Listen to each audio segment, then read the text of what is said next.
Every month, millions of people wait for the same moment, payday. But within days, that feeling of excitement fades. The money is gone, the stress returns, and the cycle repeats.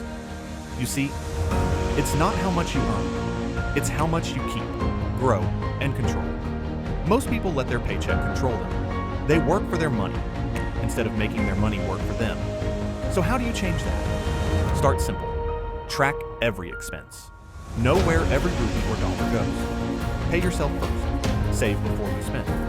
Invest what remains, no matter how small. Because consistency beats amount.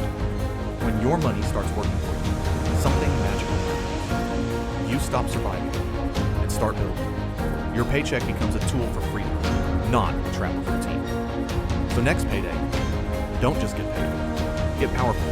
Because real wealth isn't in your paycheck. It's in how you use it.